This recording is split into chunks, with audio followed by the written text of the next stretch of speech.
is John Paul Mac Isaac. I'd like to take this opportunity to explain my story and to disprove many of the rumors and speculations regarding my actions and my character.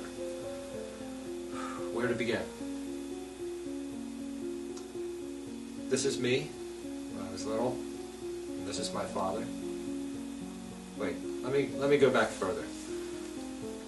This is my grandfather, John Alexander Mac Isaac, a Scottish Canadian who, after World War II, flew and fought for the United States Air Force against the Soviets in the early parts of the Cold War.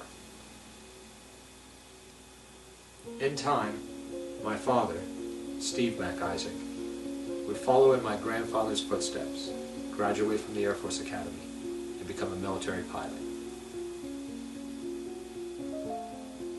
He deployed to Vietnam to fly AC-119 gunships and continue my family's fight in the Cold War. That fight would consume over half of his decorated 30-year career defending freedom for America and its allies.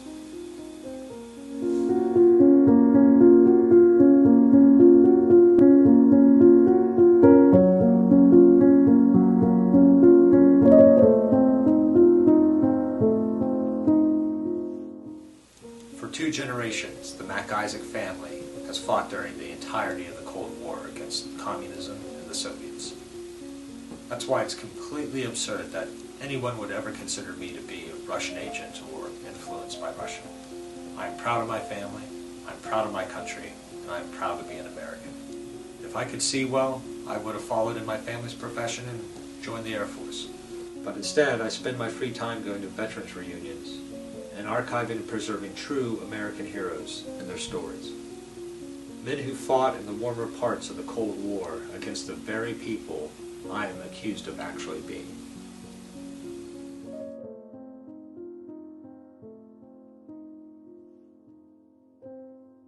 Another term that I have been labeled, which unfortunately is a death sentence in my industry, is hacker. And for the record, I am not, nor have I ever been a hacker.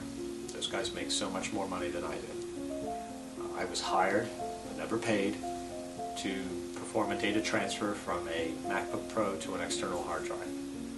The signed paperwork clearly states the process and sets the expectations. There's no magic or Hollywood. The process is no different than dragging and dropping from a USB drive. The only difference is that I had to perform some surgery on the Mac to get it to boot to the point where I could recover the data. To imply that I'm a hacker or that information is hacked has had an irreversible impact on my business and my character.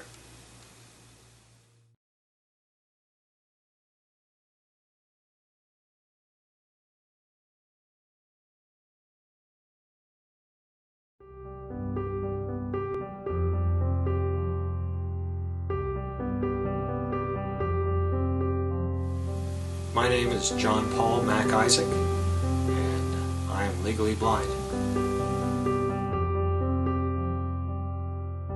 I'm an ocular catenic albino. My vision is a direct relationship to my albinism. I have an operational vision of about 6 to 8 inches. I can see good enough to move around in a couple feet, but after that it's mostly blurry shapes. Through the use of visual aids and larger screens, I've been professionally repairing Macintosh computers for over a quarter of a century. I think the issue for us is that the longer we don't understand these points, we're just going to keep showing up here and this is going to continue. And all we want to know is just the order of things, how they happened, so that we can get it right. And until then, you're going to continue to face these questions. Aren't going to portray what your true motivation was. And I'm just warning, like I understand that's what your stance is now. You don't want to give us that information. I will try to write this as straight as possible. This happened, this happened, this happened. All of us, yeah. All of us, Mm-hmm. yeah. I appreciate it. On October 14th, 2020, reporters ambushed me in my Wilmington repair shop, demanding that I confirm that it was really the client that had dropped off the laptop for service. I was concerned that if I had told them I was 100% sure that the client was who he said he was, that they would ultimately see my cane or use my visual impairment to discredit me. As it would stand, and ultimately these same reporters, without citing my visual impairment, would go on to actually question my ability to identify the client. Thank you for sharing about your medical condition, you not being able to see potentially whoever walked in here.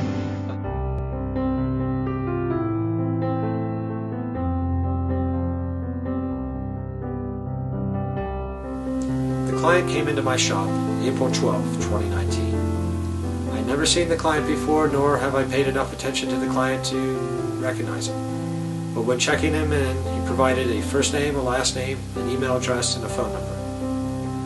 The client did seem surprised that I didn't recognize him during the check-in process, but I made a further connection when I noticed that one of the 3 MacBook Pros had a sticker that represented the client's deceased brother's foundation.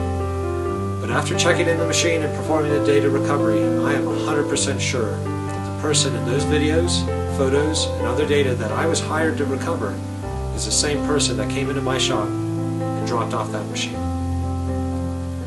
The copy of the driver's license signature, the other documents and bank statement signatures all match the signature on the check-in document. With the realization of who he was and what I had seen on that laptop, concern for my safety grew.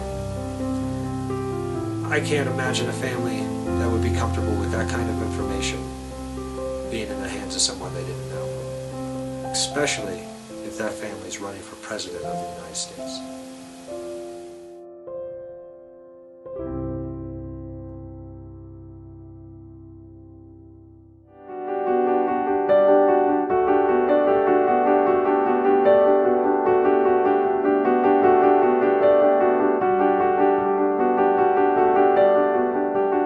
My name is John Paul Mac Isaac. Initially, I was reluctant to tell the media about my family's involvement with reaching out to the FBI. My efforts to protect my family from the press ultimately were used by the press to discredit me and discredit my account of my interactions with the FBI. This is my opportunity to clear things up. See, that's what we were talking about earlier. You did something. You made some action that tipped the FBI off. And I don't think we've gotten clarity on that. Or maybe you didn't. Maybe Hunter Biden told the FBI, which I doubt. I'm also confused because you told me that you did reach out to the FBI and that they didn't really do much with it. So was it that they came to you or that you went to them? By the end of the summer, and feeling pressured by the events in the news, I turned to one of the smartest and most trusted people I know, my father. During a return trip from a gunship reunion in Salt Lake City, I had ample time to explain to my father what I had seen and voice my concerns. We decided that the best course of action was to contact the FBI and persuade them to collect the abandoned equipment and provide some level of security should someone come looking for it. We decided, out of an abundance of caution, that my father would reach out to the FBI through their Albuquerque, New Mexico field office and hopefully get a feeling of how receptive they would be to helping us. So on October 9th, 2019, my father walked into the FBI office in Albuquerque, New Mexico, and spoke to an agent. This is when my father, a retired colonel of 30 years in the United States Air Force, described to me the most humiliating experience of his entire life. My father spoke to an agent that refused to give his name. Then that agent, after hearing my father's concerns, promptly made a copy of the paperwork, told my father to lawyer up and get out of his office. Defeated, my father and I spent the next 3 weeks wondering what we were going to do. And then on November 1st, my father received a phone call.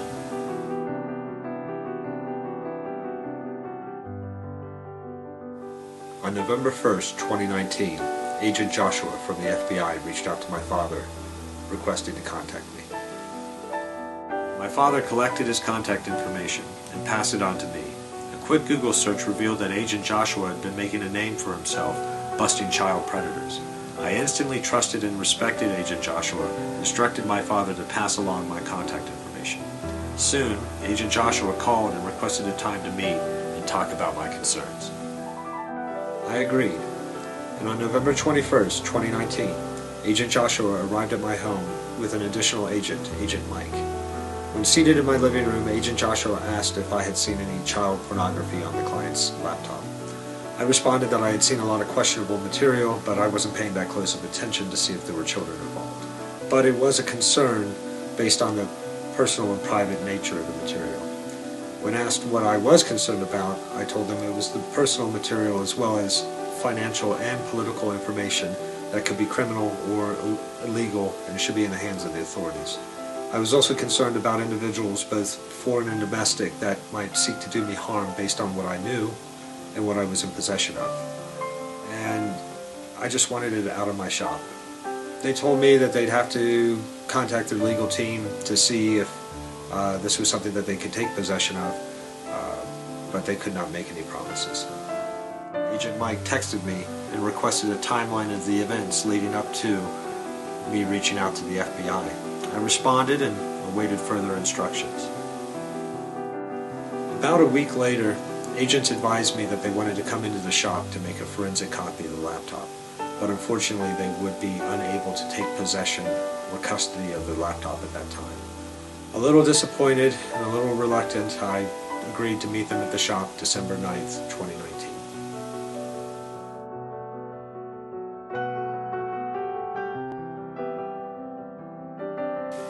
I first received a phone call in the morning at around 9:50 from Agent Mike, requesting that I text him the serial number of the hard drive that the client had abandoned. Both agents arrived at the shop at around 11 a.m. Agent Joshua immediately handed me a subpoena commanding me to appear before a grand jury. A note in the middle of the first page stated, "In lieu of personal appearance, please see Attachment A." Attachment A included two items: the MacBook Pro with serial number and the external hard drive with the serial number that was requested an hour earlier. I was ecstatic. I was getting everything that I wanted. I was getting protection from the FBI. I felt safe. I finally was getting this abandoned laptop and its questionable data out of my shop, and if there was evidence there, then it was finally in the hands of proper authorities. For the first time in months, I was at ease. And I thought that this whole ordeal might finally be over.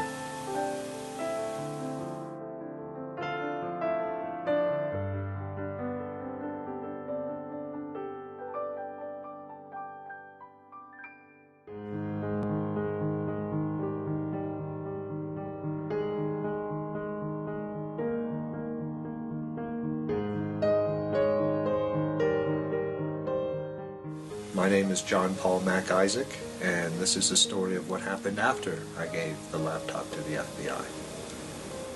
Well, it sounds like you just said you sought out help from several people, and so there was an intermediary. The stakes are incredibly high, and hedging on this question, it could impact the safety of a lot more people than just the people you care about. It wasn't long after my December 9th interaction with the FBI that events transpired that would cause my previous concerns for my safety to return. Agent Mike instructed me that moving forward we should only communicate through text message, no email. He also said that if somebody came into the shop looking for the laptop, that I was to contact him immediately and stall them for 24 hours, and agents would return the equipment.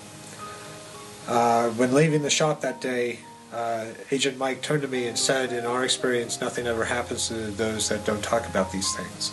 And at that time, I was just so happy that the laptop was leaving my shop, I didn't hardly notice the odd instructions or the thinly veiled threat. Shortly after agents collected the laptop, I received a call from Agent Mike requesting assistance in accessing the drive. I assisted them by providing phone support until they were able to access the drive and its data. I thought that it was odd that they required my help, and I was starting to get uncomfortable, but I figured I had no choice but to cooperate with the FBI. About 2 weeks later, I got a call at the shop from Agent Mike seeing if anybody had been in about the laptop. I said no, and that was the last I heard from the FBI. By that time, I was started to reflect on my interactions, and I was getting the feeling that the FBI's agenda no longer included my safety. Why was this laptop not in a lab being professionally inspected? Why was it not admitted as evidence during an impeachment? I was getting the feeling that the FBI was holding on to it until the owner returned for it, and that they cared more about protecting it than they were in protecting me. And ultimately, when it came to my safety, I was worse off than I was before.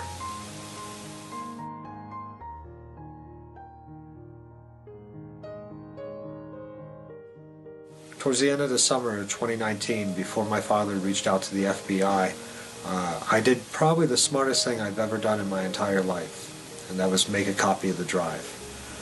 I knew I had to get my story told, and I knew I had to find a voice to tell it. At this time, I was trying to have a business, and I was trying to have a life. I knew that I needed to study the material on the drive, and seeing on how there's no expectation of privacy when it comes to things you abandon. I chose a couple emails and files that I thought were topical and that would raise concern. Once again, I enlisted my father and later my uncle and armed them with the tools needed to go out and share my story. I'm Colonel Steve MacIsaac, United States Air Force retired. I was basically out of the story until a few days after the FBI had taken legal custody of the laptop. He did call me a few days later and said he thought it was strange that the FBI was calling him and asking him for technical support on the Mac laptop. I said, yes, that's very strange because the FBI has one of the best forensic labs in the world, just outside Washington, D.C., and I had assumed wrongly that the day that they took custody of the laptop that it would be on an airplane and down there for proper disposition. So once again, I thought that the FBI had turned their back on us and they were trying to solve it in-house or just find out what was on the computer locally. So then I decided next best thing to do would be to go to Congress. There were two particular people I admired, one in the Senate and a young lad who was over on the Judicial Committee in the House of Representatives. I attempted to get through to both those offices, got the same thing. If you're not willing to talk to me, you can't talk to one of our lawyers. I said, you understand, I'm not supposed to talk to you. I can only talk to a lawyer. Sorry, have a great day. About this time, I upped the ante with my brother-in-law, Colonel Ron Chico Scott, to say, okay, we've got to do something. We're running out of time. My name is Colonel Ronald J. Scott, Jr., United States Air Force retired after 34 years of service, to include my time at the Air Force Academy. J.P. MacIsaac is my nephew.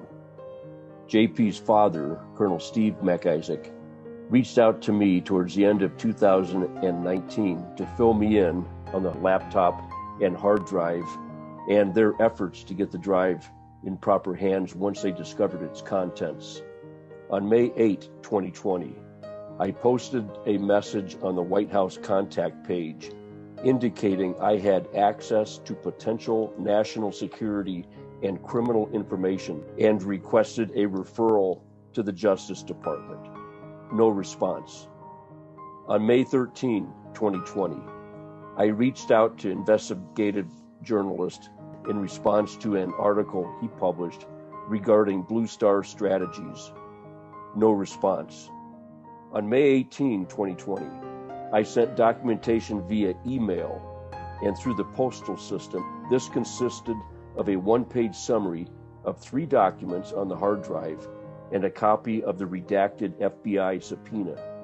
No response. On May 29, 2020, I sent a similar one-page summary and redacted subpoena via facsimile to Senator's office. No response.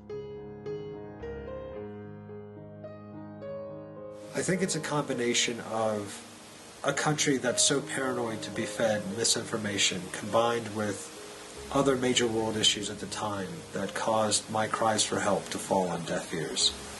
I was running out of time and I was running out of options, and I had one last hope.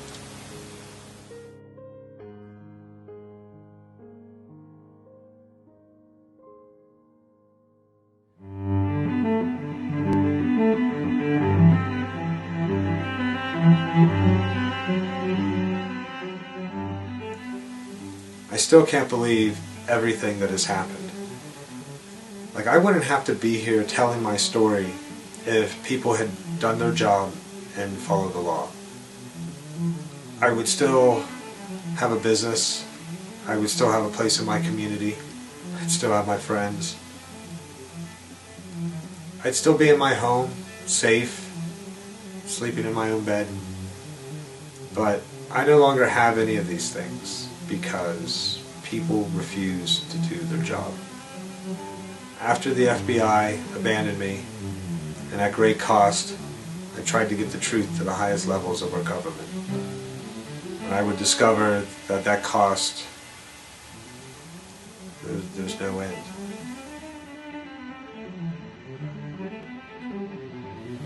I never wanted to cause any additional pain to the client.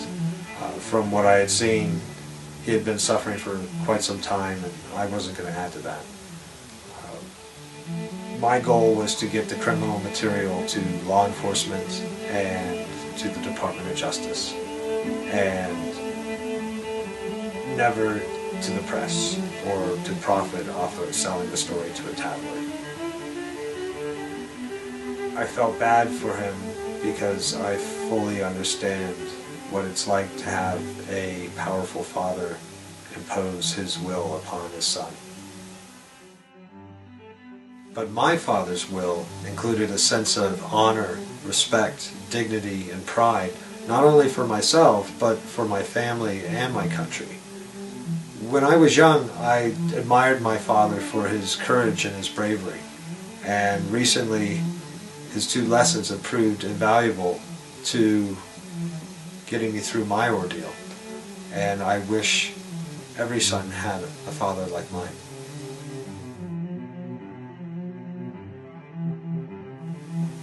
I was 25 years old on September 11th, 2001, and after the attacks on our nation, I remember reading and hearing, "If you see something, you say something."